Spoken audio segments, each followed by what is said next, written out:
So I did want to mention about the outdoor venue that makes it super fun. So they can't hear our commentary out there, but they have a DJ playing in between game sound. Right, yeah. So they have a DJ out there just keeping the vibe up at the pool. It's a great time out there in Utah. Yeah, it's awesome.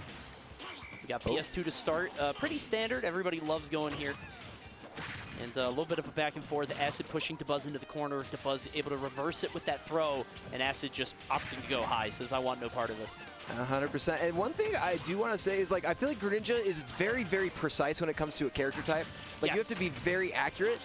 And so I want to see if those Pikmin being put on Greninja really makes those, because it really extends out the hurt boxes, makes it hard to get the hit boxes you're looking for.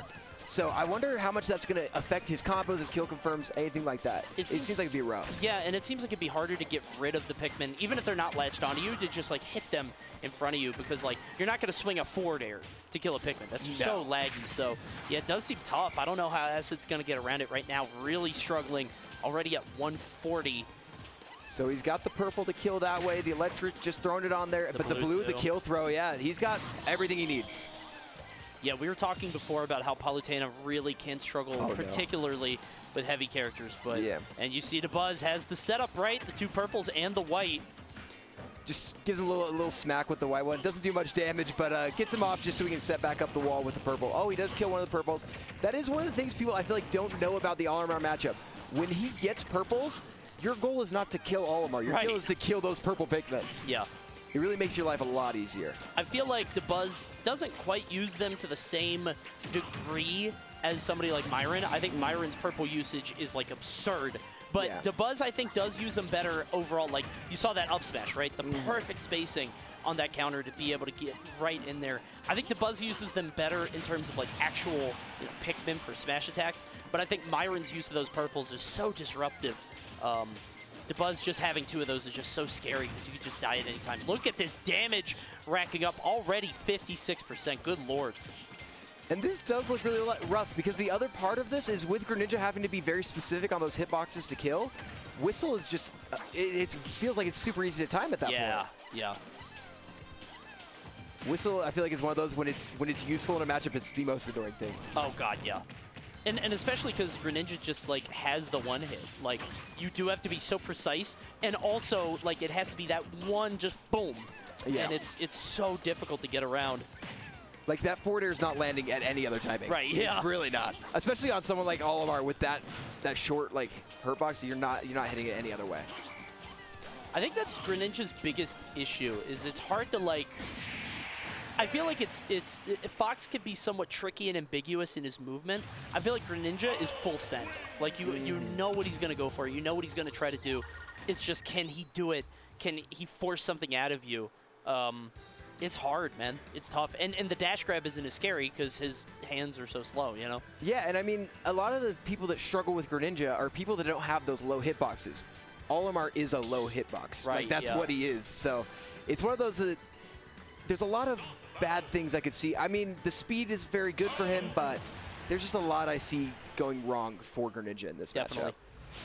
Not to mention Dabuz is just crazy. Yeah, Dabuz is Dabuz, just, right? He's Dabuz, yeah. Like, that's outside of Dabuz as a person. We're not even talking about skills here, yeah.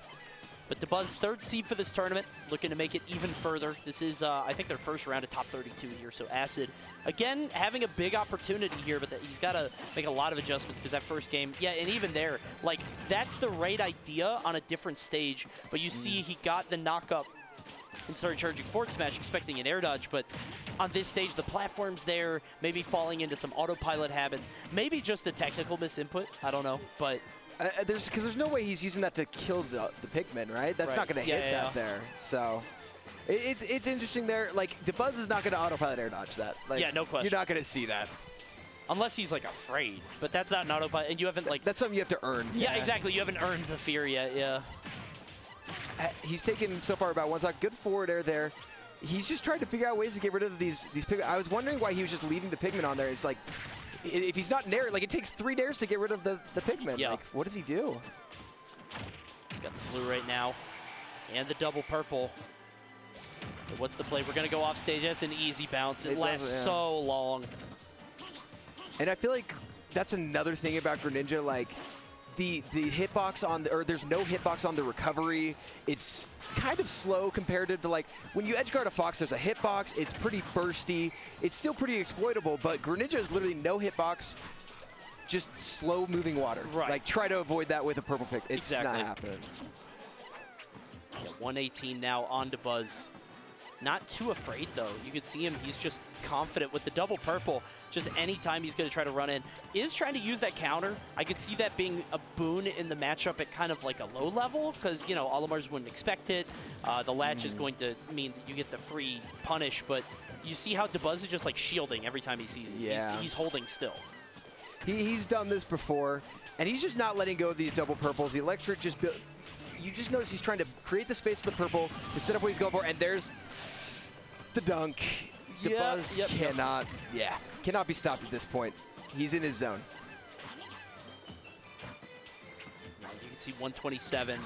I mean, the last time I reported on his health, it was at like 118, and he was on the left side, and now he's just totally tearing away from AciD. Good parry on that attack, but even still can't find the kill.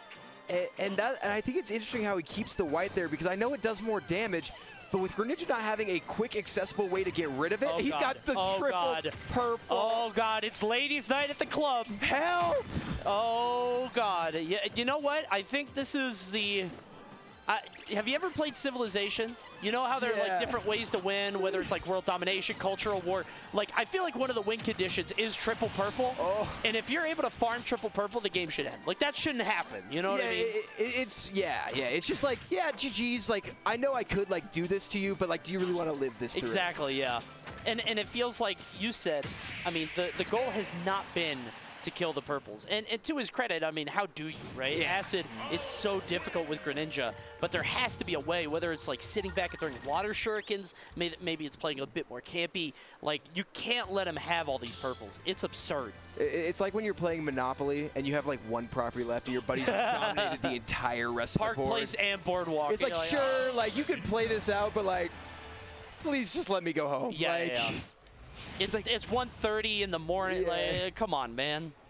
Please don't make me pay you $600 that you know I don't have. We played 5.5 hours. I know you're close to go, but you're not going to get it. Yeah, exactly. It's interesting to see it because like MFA, as crazy as like that's maybe just the difference of what you see. Like he's never dealt with a player of the caliber of Dabuz. Right. And it's seen here.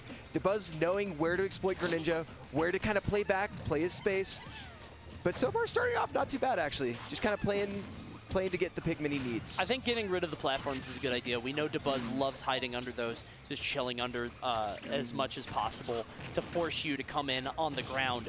Having FD open does mean he's able to sort of hop in with the neutral air and find different opportunities to approach, but even right now, just getting blown up on the left side of the stage. As soon as Greninja didn't have a jump, he got caught on the side B. He got 2-framed after the jump recovery. It's clockwork for Dabuz. Like it's easy. It's just set play at that point. Yeah. And geez, the white is going to rack up more and more. He doesn't even need all this percent. 168 has the purple out. Going to just cycle aerials until one of them hits. Double purple once again is just what he wants. And that's kind of, you see the setup he wants at higher percent, the double purple into the blue. So that way you're scared of it, you want to shield the purple, and then you have the blue to get the kill though. No tech, that is a rare miss from Dabuz. Yeah, no tech on that one. Well done by AciD getting the stage spike. I definitely think this stage is helping him out quite a bit. And I think he's just got to find how he can approach Dabuz, find how he can get those jump ins. There we go, he got one right there. Unfortunately, didn't get anything else. But he's able to jump in a little bit more and force that threat, because Olimar famously not great at the 45-degree angle. That's why Wolf is so good against him. Yeah. It's so easy to pop out that neutral air and kill the Pikmin. Like you said, I feel like Greninja has to be a little bit more precise at his aerials, but at least you could get something off. Well, that's the thing is, like, Greninja has to, like, as opposed to, like, Wolf, which I think both consider them very good characters. Right. Wolf could just do that forward air. He can just throw out an air. Greninja needs to line up that landing gear. Needs to line up that forward air, else it's not going to hit. Sometimes you have to overshoot, too. Yeah. You just keep holding in, and I do think it's a matchup thing. I mean, you were talking about MFA earlier. Have to wonder if that, like, the counter, like the Pikmin latch into the counter was something that MFA got surprised by Maybe just like little matchup inexperience things really caught him off guard. Things that Dabuz is more than ready for. 100%, and that's just like the prestige of a top player. Like they've been here before, they've dealt with this before, they know what to do, and they know what you're going to do because of that. Up throw not taking it yet. That could have wrapped up the series. One more will get it done. Just trying to get him to shield here. Yeah, he's double blues too, so he could just pull that whenever he wants. Has the yellow as well.